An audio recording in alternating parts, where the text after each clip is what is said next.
This is an overview of the relational set operators from section 8.1 in the textbook. Um,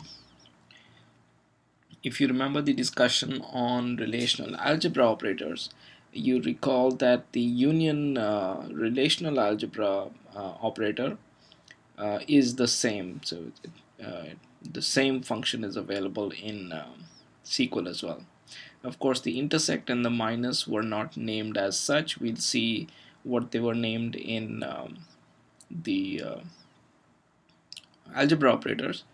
But also need to keep in mind that different databases will implement these in different ways. So for example, the intersect and the minus are not available in Access. The union is, but there are ways to work around that.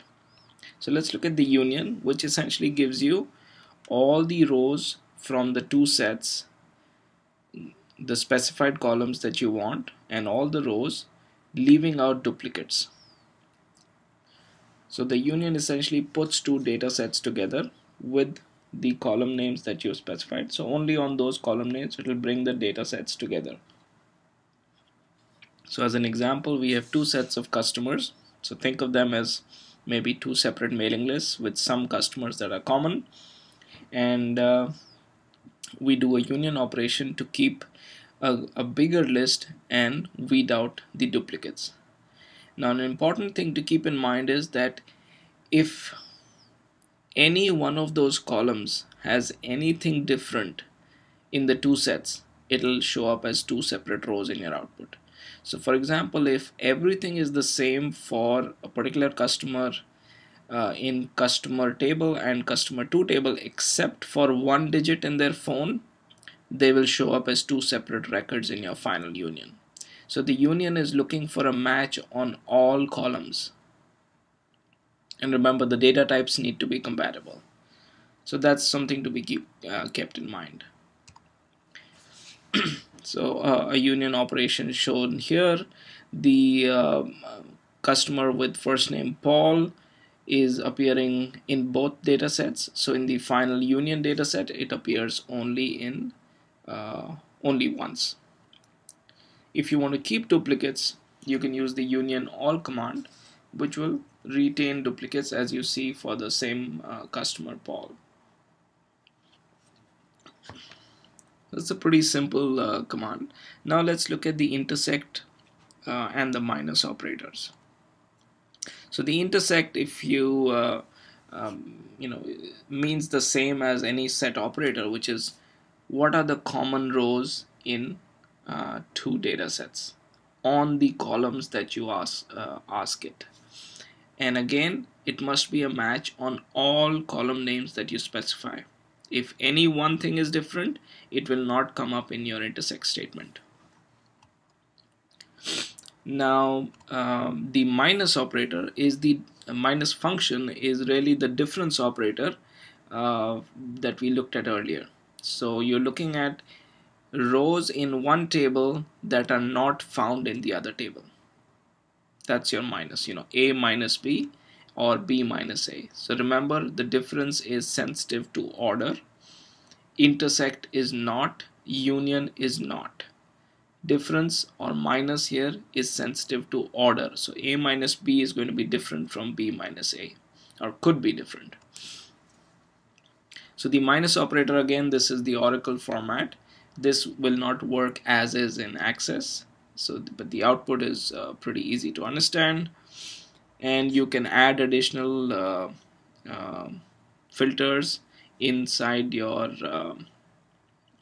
select clauses. So if you see the third query in this list, it is looking at customer code from customer where the area code is 615 minus a list of codes from invoice. So if you interpret the third query in this list, it gives you customer codes in 615 area code, which is Nashville, Tennessee.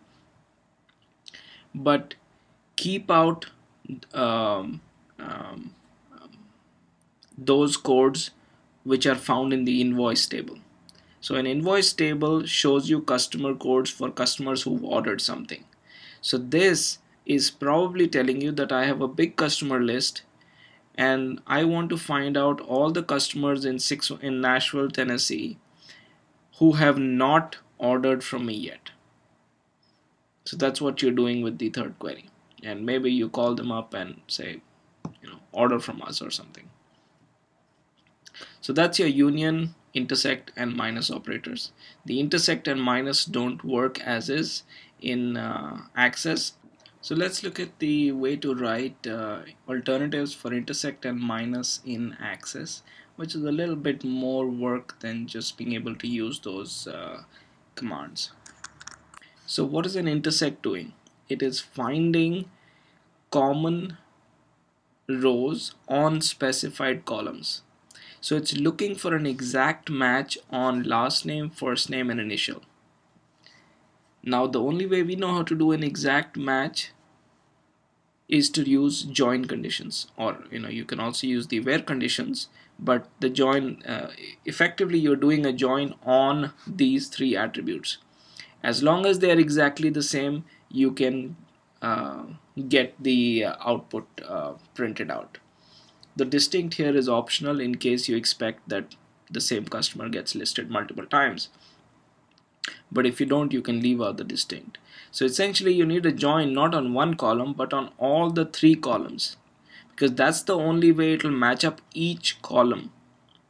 A regular join that we do typically works on one column itself, but now we are saying multiple columns. So that's the difference between a typical join and this.